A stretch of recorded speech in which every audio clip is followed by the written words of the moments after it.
명절들 다 잘 새셨습니까? 많이들 피곤하실 거예요. 그리고 지난 화요일 날 또 결혼식이 있었죠. 오늘 참석했죠? 신혼부부 그 자리에서 일어나서 인사 좀 하고 우리 말씀 듣기 전에 환영 한번 합시다. 오늘 새신자도 환영했는데 슬기랑 인사할까요? 잠깐. 지난 화요일 날 결혼했어요. 우리 박수로 한번 축하해 주시고요. 고맙습니다. 축하해요.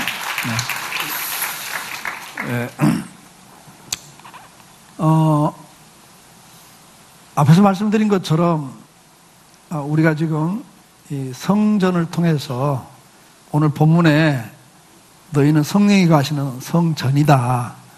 그리고 그 성전을 더럽히면 멸하시리라. 말씀까지 하시거든요. 그 성전을 거룩하게 해라. 그래야 성령 하나님께서 마음껏 역사하시잖아요. 그러기 위해서는 우리는 어떻게 해야 될 것인가? 이 은혜 보좌 앞에 나가자는 큰 주제 속에 우리가 지금 말씀을 나누고 있습니다. 오늘은 이제 그 성막 안에 있는 성소 안에 있는 향단에 대해서 말씀을 같이 나누려고 합니다. 출애굽기 30장 6절에 보면 이제 이 향단에 대해서 이렇게 말씀합니다. 그 제단을 증거궤 위 속죄소 맞은편 곧 증거궤 앞에 있는 휘장 밖에 두라. 그 속죄소는 내가 너와 만날 곳이며 이렇게 말씀을 합니다. 이 향단을 제단이라고 표현하면서 이 향단을 증거궤가 있는 성전 안에 휘장이 있고 그 안에가 지성소라 그랬죠. 그 지성소 안에는 법궤가 있어요. 십계명을 놓는 돌판을 놓는 십계명을 놓는 법궤, 십계명과 아론의 쌍난 지팡이 그리고 만나를 담아놓은 항아리 이 세 가지를 놓는 법궤 그 상자가 있죠. 그리고 거기에 이제 그룹이 만들어져 있고 대제사장이 1년에 한 번 이스라엘 백성의 죄를 속죄하기 위해서 그 지성소에 들어가는 거예요. 거기서 피를 뿌리죠. 그걸 통해서 하나님께서 이스라엘 백성 전체 1년의 죄를 사죄하시는 예식이란 말이죠. 그게 이제 히브리서에 와서 해석이 되죠. 그 대제사장이 바로 예수님이시고 그분이 짐승의 피가 아니라 자기 피로 단번에 완전한 속죄를 이루셨다. 지성소에 들어가서 그게 죽음을 통해서. 그래서 예수님이 십자가에 죽으실 때 예루살렘 성전의 휘장이 찢어진 거예요. 그걸 히브리서에서는 뭐라고 그래요? 이제 너희가 하나님을 직접 만날 수 있는 이 지성소가 바로 내가 너와 만날 곳이라 이렇게 표현하거든요. 그래서 지성소에는 항상 하나님의 영광이 임재했다는 상징이 있었어요. 구름이 거기 있었고 밤에는 불기둥이. 그래서 내가 여기 너희와 함께하고 있다라는 걸 보여줬단 말이에요. 그 하나님의 임재와 역사가 이제는 우리 삶 가운데 직접 나타나는 거죠. 내 안에 성령이 계시기 때문에 오늘도 하나님은 나를 통해서 역사하신단 말이에요. 이런 산 간증 있는 신앙생활을 우리가 하자라는 큰 주제 속에 우리가 말씀을 나누고 있는 겁니다. 자, 그러면 이 향단은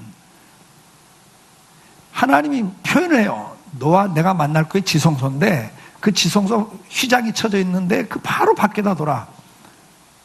의미가 있단 말이죠. 이 향단은 하나님을 만날 수 있는 아주 지근거리에 있는 기명이라고 말해요. 그리고 이제 7절, 8절에 내려가 보면 그 향을 성경 구절 보여주세요.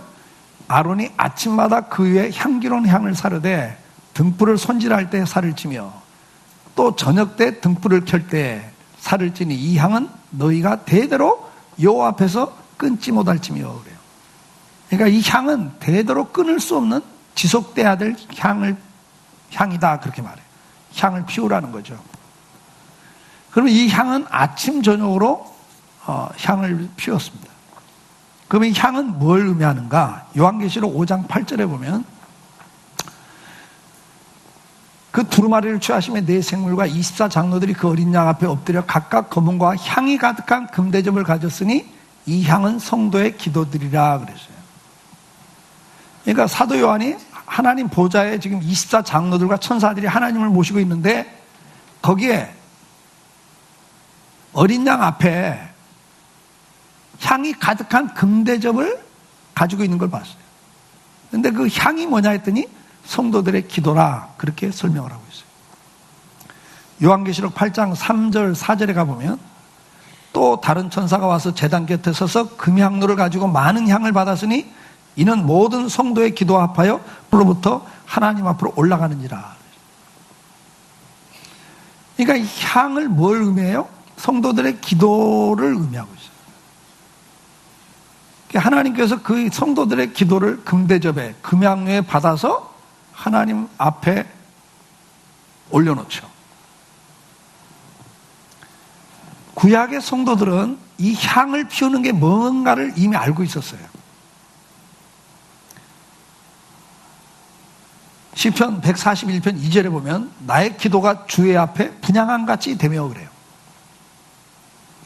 그러니까 기도가 이 분향한 것 같이 되기를 원합니다. 그러니까 주님 앞에 하나님 앞에서 아침 저녁으로 향을 사르는데 그것이 바로 기도로 연결시키고 있어요. 구약의 성도들은 이걸 이미 의미를 알고 있었다는 이야기죠.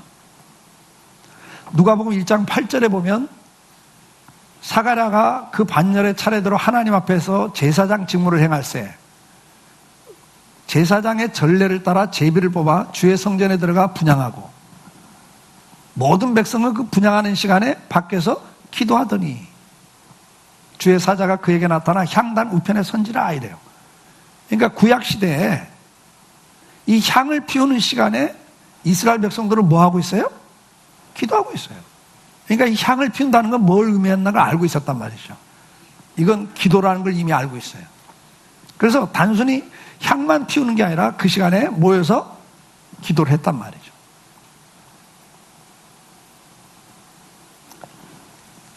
그러면 오늘 주님께서 우리에게 뭘 말씀하십니까? 하나님을 만날 수 있는 가장 지근거리의 향단이 있고 그것이 의미하는 바가 있죠. 우리가 하나님을 만나는 가장 지근거리에 있는 방법이 뭐냐? 기도라는 거죠. 이제 그거보다 더 정확하고 더 확실하고 더 효과 있는 게 뭐예요? 하나님을 만나는 방법이 이제 지성소 안에 있는 거거든요. 그게 법궤예요. 돌판이라고요. 말씀이란 말이에요. 그래서 말씀이 가장 확실하게 하나님을 만나는 방법이고 그 다음에 말씀보다 조금 거리가 있지만 하나님을 만나는 중요한 방법이 기도라는 것을 성경은 이야기하고 있어요. 기도는 뭡니까?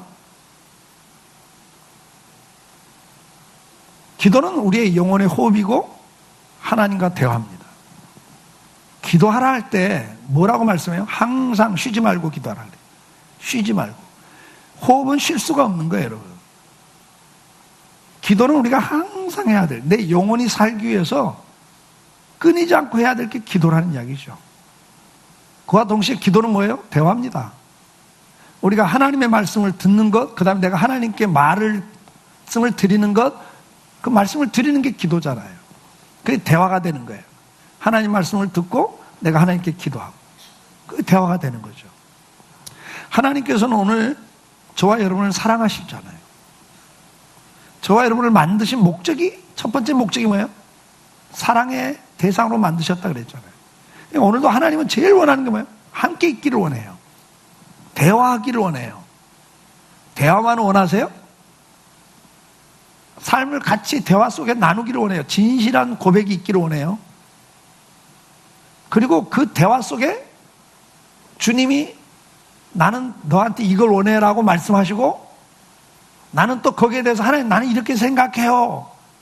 대화 속에 하나님 뜻을 깨닫고 내가 하나님 뜻대로 살기를 원하시고 또 내가 정말 하나님 나 이렇게 되기를 원해요. 그럴 때 하나님도 그걸 받으시고 그렇게 할 수 있도록 도와주시고 삶에 직접 하나님 말씀대로 내가 순종하는 것도 원하시고 내가 정말 원하는 거 하나님 또 들어주시고 역사하시고 응답하시는 걸 기뻐하신다고 말해요.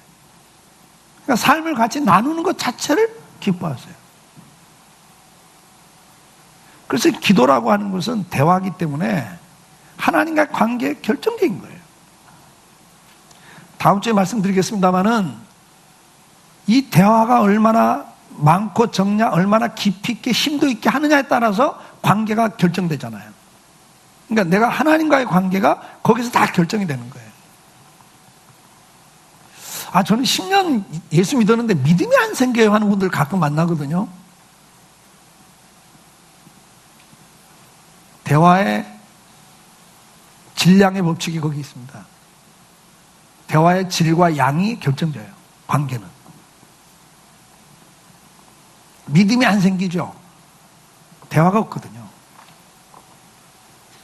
대화가 겉돌면 관계가 깊어질 수가 없습니다, 여러분. 그래서 이게 중요한 거죠. 예수님께서 어떤 삶을 사셨습니까? 마태복음 4장 1절 2절에 보면 그때 예수께서 성령에 이끌려 마귀에게 시험을 받으려 광야로 가사 40일을 밤낮으로 금식하는 후에 주의 되시니라 그랬어요. 예수님은 30살이 돼서 공생애를 시작하시면서 첫 번째 하신 일이 뭐냐면 40일 금식 기도하고 사역을 시작하셨습니다. 마가복음 1장 35절에 보면 새벽 아직도 밝기 전에 예수께서 일어나 나가 한적한 곳으로 가서 거기서 기도하시더니 그래요. 여러분 마가복음 1장을 한번 읽어보세요. 여기에 30절 위에 예수님의 공생애를 시작하시는 이야기를 기록하면서 뭐라고 하냐면 회당에 가서 가르치기를 시작했어요. 그리고 회당에서 가르친 걸 끝나고 나오자마자 병든 자를 고치고 귀신 든 자를 쫓아내기 시작해요. 수많은 사람들이 막 놀래가지고 몰려들기 시작하죠. 거기다가 중간에 베드로의 장모를 고쳐요. 더 소문나니까 더 많은 사람들이 몰려오죠. 밤 늦은 시간까지 식사할 겨를이 없이 가르치고 환자들을 고쳐주고 사람들을 만나주셨어요. 그럼 여러분 보세요. 밤 늦은 시간이니까 하루 종일 여러 가지 일을 처리하셨다고요? 그러면 이제 가서 잠깐 쉬셔야 돼요. 근데 그날 새벽에 그분이 일어나서 한적한 곳에 가서 기도하셨어요. 바쁘면 바쁠수록 피곤하면 피곤할수록 그분은 더 이 시간을 만드셨다는 이야기죠. 누가복음 6장 12절에 이때 예수께서 기도하러 산으로 가서 밤이 새도록 하나님께 기도하시고 그 다음에 하신 일이 뭐냐면 12제자를 선택해요. 제자를 선택하는데도 주님 마음대로 하지 않으시고 하나님과 기도하시고 결정을 해요. 마태복음 14장 23절에 무리를 보내신 후에 기도하러 따로 산에 올라가시니라 정물매 거기 혼자 계시더니 오병이어 역사를 일으키니까 수많은 사람들이 예수님을 왕으로 모시겠다고 달라들고 난리가 난 거 아니에요. 인기가 그럴 때 주님은 거기에 마음 뺏기지 않고 인기가 올라갈 때 오히려 또 하나님을 만나고 있어요. 제자들도 막 들떠가지고 이야 찬스가 왔다. 드디어 우리 예수님이 왕이 될 찬스가 왔다. 우리도 이제 한 자리 하겠구나. 뭐 이런 생각들에 막 붕 떠 있을 때 주님은 다 그들을 떠나서 혼자 계시죠. 기도하셔요. 마태복음 26장 42절에도 겟세마네 동산에서 그분은 기도하고 계셔요. 마태복음 27장 46절에 그분이 마지막 숨이 끊어지기 직전에도 기도로 끝을 냅니다, 여러분. 예수님의 생애는 기도로 시작해서 마지막 숨 끊어지는 순간까지도 기도하고 다 이뤘다는 한 말씀하고 가셔요.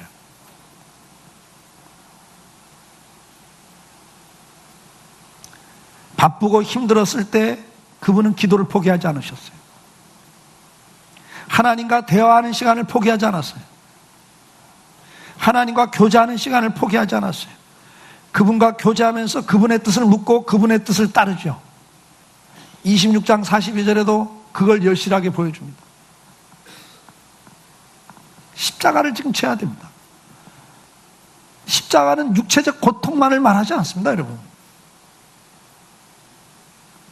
온 인류의 죄를 대신 짊어지는 지옥 형벌을 대신 받는 육체에 못이 박히고 창에 찔려 죽는 육체 고통만을 당하는 게 아니라 그 영혼이 우리 인류의 죄를 자기가 구원할 백성들이 영원히 지옥에서 받을 그 고통을 당하시는 거예요. 영육 간의 극한 고통을 당하시는 거라고. 그걸 그분이 아시니까 이게 좀 지나가면 안 되겠습니까? 라는 본인의 생각을 이야기하시죠. 근데 그가 뭐라고 그래요? 이것이 나밖에는 할 사람이 없다면, 이게 내 일이라면 아버지의 원대로 되기를 원합니다.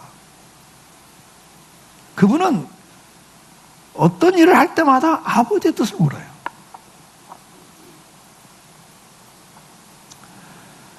기도라고 하는 게 뭡니까? 하나님과의 삶을 나누는 겁니다. 우리 앞서갔던 성도들도 그런 삶을 살았습니다. 시편 32장 6절에 이로 말미암아 모든 경건한 자는 주를 만날 기회를 얻어서 주께 기도할지라 진실로 홍수가 범람할지라도 그에게 미치지 못하리라. 어느 때가 기도할 때라고 말씀하고 있습니까? 어느 때가 기도할 기회라고 말씀하죠? 홍수 만났을 때 여러분요. 홍수는 내 힘으로는 방법이 없는 거예요. 그냥 밀려가 버리는 거예요. 쓸려가는 거예요. 내가 아무리 발버둥 쳐도 아무 도움이 안 되고 그냥 밀려가는 게 홍수 아닙니까? 쓰나미. 그럴 때 기도하는 거예요. 그게 기회래요. 기도할 기회래요. 시편 35장 13절에 나는 그들이 병들었을 때 굵은 배를 옷을 입고 금식하여 내 영혼을 괴롭게 하였더니 내 기도가 내 품으로 돌아왔도다. 병들었을 때 기도할 때입니다. 내가 병들었을 때나 가족이 병들었을 때나 누군가 우리 성도가 병들었을 때 그때가 기도할 때예요. 시편 102장 17절에 여호와께서 빈궁한 자의 기도를 돌아보셨다 그랬어요. 가난할 때, 빈곤할 때 기도할 때죠. 시편 39장 12절 여호와여 나의 기도를 들으시며 나의 부르짖음에 귀를 기울이소서. 내가 눈물 흘릴 때 잠잠하지 마소서. 눈물 날 때죠.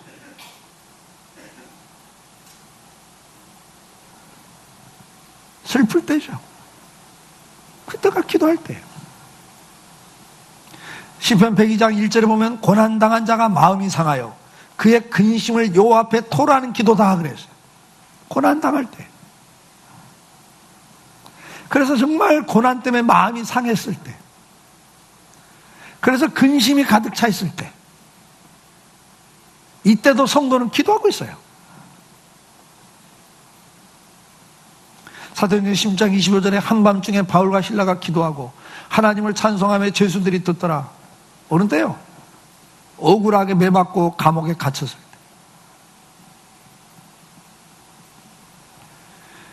우리 믿음의 성도들은 신구약 시대를 다 통틀어서 그들은 어떤 상황에서도 하나님 앞에 기도했어요. 다시 말해서 뭐예요? 그분과 대화의 끈을 놓치지 않았다는 거예요. 인생의 모든 문제를 그분에게 물었고 그분의 뜻을 깨닫기를 원했고 자기의 간절함과 안타까움과 억울함을 그분에게 호소했어요. 그분의 도움을 구했어요. 그리고 그 도움을 받았어요. 여러분, 그러니 그 관계가 얼마나 끈끈하고 얼마나 깊어지겠냐고요. 이해가 되시죠? 그런 관계가 될 수 있길 주의 이름으로 축복합니다. 오늘도 하나님은 우리와 그런 관계를 원하시는 거예요. 예, 그런 끈끈한 관계, 체험 있는 관계.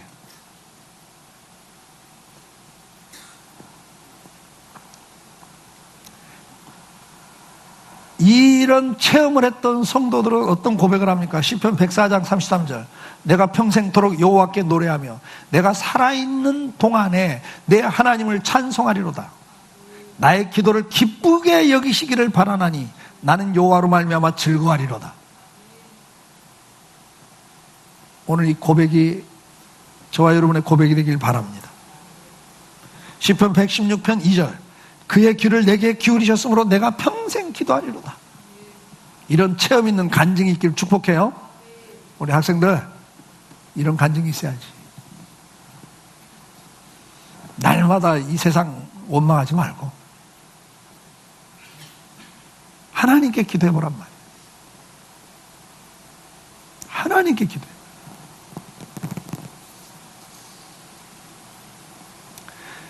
주님은 오늘도 우리에게 그런 관계를 원하십니다. 마태복음 26장 40절에 제자들에게 오사 그 자는 걸 보시고 베드로에게 말씀하되 너희가 나와 함께 한 시간도 이렇게 깨어있을 수가 없더냐 그러셨어요. 겟세마네 동산에서 잡히시는 그날 밤이죠. 이걸 오늘 우리에게는 이렇게 말씀할 수 있지 않겠어요? 야, 내가 24시간 너한테 줬는데 1시간도 나와 함께 기도할 시간, 그렇게 대화할 시간이 없냐? 너 뭐가 그렇게 중요하냐? 너 뭐가 그렇게 바쁘냐? 나보다 더 중요한 사람이 있냐? 나보다 더 중요한 게 있냐? 그렇게 질문하신 것 같아요. 내릴이라는 목사는 책 제목을 이렇게 잡았습니다. 나와 함께 1시간도 깨어있을 수 없더냐라는 책 제목을 잡았습니다. 오늘 우리에게도 똑같은 질문을 하신다는 거예요. 하루 24시간 주셨잖아요.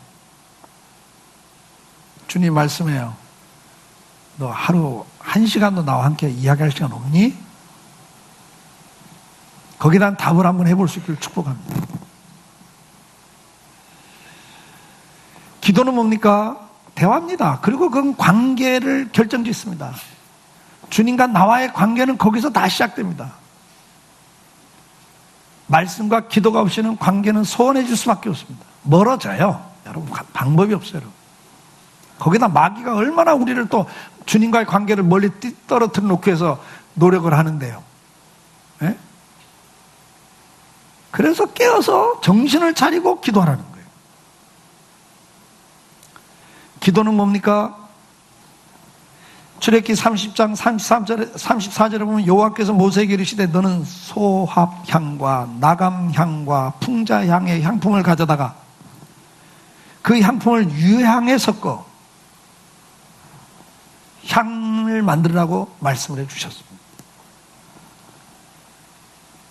하나님께서는 여러 가지 향 재료가 있지만 이 네 가지를 섞어서 향을 만들라고 그러고 다른 건 섞지 말라 그랬어요. 다른 건 섞지 마라. 소합은 뭐냐면 시리아에서 나오는 나무인데 치료제로 쓰이는 나무입니다. 가루를 만들어서 상처에 뿌리면 치료가 되는 거예요. 다시 말해서 기도라고 하는 것은 상처를 치료하는 효과가 있단 말이에요. 여러분의 배신당한 상처들, 잃어버린 상처들, 여러 가지 인생의 상처들이 있습니다. 아버지에 대한 상처, 어머니에 대한 상처, 남편, 아내, 자식에 대한 상처, 친구에 대한 상처, 교회에 대한 상처, 우리는 상처가 참 많죠. 그 상처 평생 갑니다, 여러분. 육체의 상처는 치료하고 일정 기간 지나면 통증이 없어요. 근데 이 마음의 상처는 아니에요. 아물지가 않아. 아무래도 건들면 또 아파. 그래서 부부지간에도 보면 부부싸움 할 때 보면 어때요? 30년 전 이야기 또 나와. 아주 지겹도록 그 이야기를 해. 왜요? 상처가 치료가 안 됐으니까. 그러면 그게 자기만 아파요? 그 아픈 것 때문에 옆에 있는 사람들이 또 같이 아파. 다 그걸 피해를 또 같이 보잖아요. 치료가 돼야 되는데 그게 왜 기도예요, 여러분? 말씀이 치료라 그랬어요. 기도가 또 치료라는 거예요. 기도할 때 상한 심령들이 치료를 받습니다. 실패한 부분들이 치료가 됩니다. 나감향은 동물의 가죽 가루예요. 이 동물의 가죽을 가루를 내서 섞어요.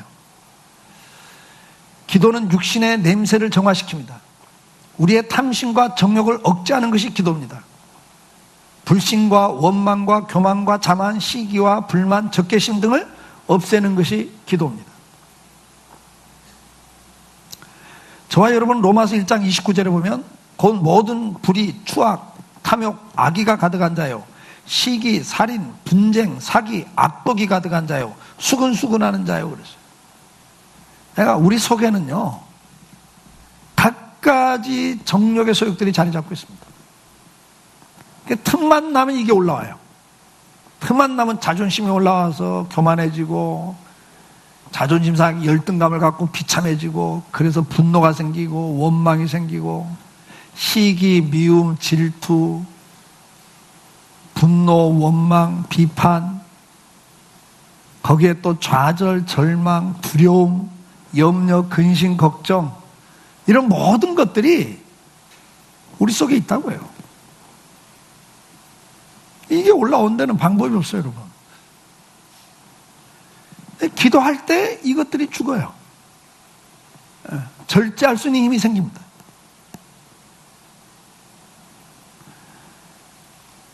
풍자향은 냄새를 나는 향이에요.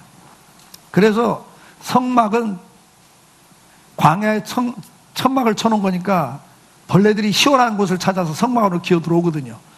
그래서 벌레들이, 뱀이나 이런 것들이 들어오지 못하도록 향을 피운 거예요. 그 향 재료가 바로 풍자향이에요. 그래서 이 풍자향을 통해서 뭘 합니까? 이 마귀의 유혹을 막는 것이 기도예요. 여러분, 기도하지 않으면 마귀가 유혹할 때 그게 시험인 줄 몰라요. 우리 마음과 생각을 통해 역사하기 때문에요. 그게 내 생각인 것처럼 하고 받아버리거든요. 구분이 안 됩니다. 그래서 예수님이 제자들에게 이 겟세마네 동산도 하신 말씀 있잖아요. 베드로에게. 너 시험에 들지 않도록 깨어 기도해라. 그래서 졸고 있던 베드로가 그날 저녁에 예수님 부인하고 도망가잖아요. 다 주님 배신하고 나는 배신 안 해요. 이렇게 큰 소리 치던 베드로가 도망가요, 여러분. 방법이 없습니다. 마귀의 시험에 들면 그걸 못 막으면 그냥 지배를 당해버리죠. 근데 그걸 막는 게 뭐예요? 기도예요. 시험을 분간할 수 있고 그걸 막을 수 있는 게 기도예요. 유향은 부패를 방지하도록 만드는 향재료입니다. 해독제로 쓰이기도 하고요. 독을 제거하는 데 사용됩니다. 이건 우리가 부패할 수 있는 것들을 방지해줘요. 앞에서 말씀드린 것처럼 우리 속에는 언제든지 이렇게 부패할 게 있어요. 근데 이것들을 제거할 수 있는 것은 기도밖에 없습니다. 기도가 이래서 중요한 거죠. 우리가 기도 안 하면 여러분이 신앙생활을 아무리 오래 했어도요, 이렇게 넘어집니다. 기도 안 하면요, 어느 때는요, 분노가 자기를 지배해버려요. 어느 때는요, 돈이 지배해버립니다. 어느 때는 그냥 자존심이 지배해버려요. 어느 때는 자식이 나를 지배해버립니다. 기도하지 않으면요, 저나 여러분이 방법이 없습니다. 예수 잘 믿는다 그래도 끝까지 용서를 못해요, 여러분, 기도 안 하면. 여러분, 가정에서도 기도하지 않으면 이런 일들이 계속 반복되는 겁니다. 부부간의 갈등 계속 됩니다, 여러분. 기도할 때 회복이 되면서 사랑할 수 있어요. 사랑하는 성도 여러분, 전도서 11장 10절에 그런즉 근심이 내 마음에서 떠나게 하며 악이 내 몸에서 물러가게 하라 그랬어요. 이런 것들이 떠나가고 물러가기 위해서는 뭐가 필요해요? 말씀과 기도가 필요한 거예요. 그래서 교회만 오면 귀가 아프도록 성경 읽으세요. 성경 묵상하세요. 귀가 아프도록 기도하세요 그러는 거예요. 성도들이 그러죠. 목사님 할 말이 그렇게 없어요. 우리도 다 알고 있어요. 그 말 말고 좀 다른 말도 좀 해보세요. 다른 걸로는 안 되니까. 성경이 이걸 말씀하니까요.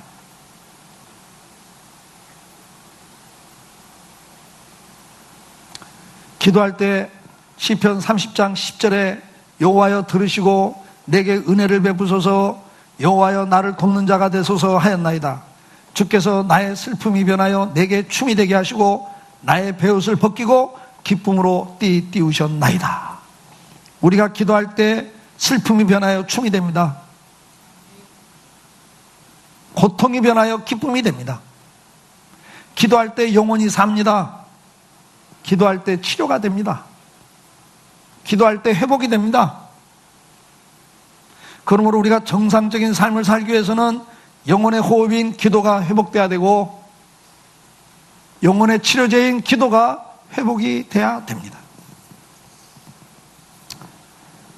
이번 한 주간 우리는 마음의 성전에 갖가지 기명들이 있지요. 그 기명들 가운데 내가 회복돼야 될 기명이 뭔가를 좀 한번 생각해 보시고, 특별히 이번 한 주간은 향단이 회복되기를 축복합니다. 다음 주에 다루겠습니다만 향단에는 아침과 저녁에 향이 사라져야 됩니다. 여러분, 아침과 저녁에 여러분 성전의 향단에 향이 피어지고 있습니까? 아침 저녁에 기도가 주님 앞에 상달되고 있습니까? 우리 학생들, 다른 거 몰라도 이건 놓치지 마. 기도해봐요. 여러분 인생이 어떻게 되는가? 다음 주에 구체적으로 다룰게요. 기도가 얼마나 능력 있는 삶을 살게 하는가. 분향을 해야 돼요. 여러분 향단에 향이 피어져야 돼요. 하나님이 그걸 얼마나 귀하게냐면 천사를 보내서 금대접에 담아서 하나님 앞에 갖고 올라가. 여러분이 기도하는 순간, 딱 기도를 시작하는 순간 천사가 옆에 와서 향을 받아 그 기도를 받고 있단 말이에요. 그 정도로 하나님이 지금 묘사를 해요. 그 귀한 거 회복해야죠. 여러분 마음의 성전에 향단, 향이 꺼져 있다면 여러분의 심령은 어두워지고 병들어지고 부패해져요. 갖가지 세상 사상이 들어와서 여러분을 지배해버려요. 그래서 근심과 걱정, 두려움, 좌절, 절망, 분노, 시기, 질투, 원망, 이런 것들이 여러분을 지배해버려요. 성령이 여러분을 지배할 수 있기를 축복해요. 성령이 여러분을 지배하면 거기 뭐세요? 사랑과 희락과 화평이 먼저 회복이 돼요. 여러분 지금 마음의 상태가 어때요? 자, 이번에 향단을 회복하자, 기도 생활을 회복하자라는 제목을 갖고 기도하시기 바랍니다. 기도는 주님과 교제하는 겁니다. 다시 기억하셔야 됩니다. 주님은 그렇게 원하는 게 그거예요. 여러분과 함께 있기를 원하세요. 대화하기를 원하세요. 그리고 삶을 같이 공유할 뿐만 아니라 나누기를 원해요. 여러분 삶에 개입하기를 원하시고 여러분이 하나님의 뜻을 따라가는 삶을 살기를 원해요. 여러분의 삶을 도와주시기를 원한단 말이에요. 역사하기를 원하신다니까요. 그걸 체험할 수 있기를 축복해요. 뿐만 아니라 이 기도를 회복하심으로 여러분의 심령이 살아나기를 원합니다. 치료가 되기를 원합니다. 절제가 회복될 수 있고 마귀의 시험을 능히 대적해서 여러분 건강한 심령을 가진, 영혼을 가진 하나님의 사람으로 살아갈 수 있기를 주의 이름으로 축복합니다. 기도하겠습니다. 오늘 여러분들에게 기도 제목이 뭔가요? 향단의 향이 사라지지 않고 있다면, 피워지지 않다면 향을 피우기를 기도하십시오. 하나님과 교제가 더 깊어지지 않고 있다면 향을 피우는 시간과 그 질량을 좀 더 확보할 수 있도록 기도하시면 좋겠습니다. 기도를 통해서 치료를, 기도를 통해서 회복을, 기도를 통해서 절제를, 기도를 통해서 마귀의 시험을 이기는 자리에 가기를 원하시는 부분이 계신다면 그분 놓고 기도하세요. 하나님, 이 향 재료가 회복되기를 원합니다. 이 기도를 통해서 내 심령이 살아나고 회복되기를 원합니다. 기도하면 참 좋겠어요. 우리 다 같이 기도합니다. 사랑하는 주님,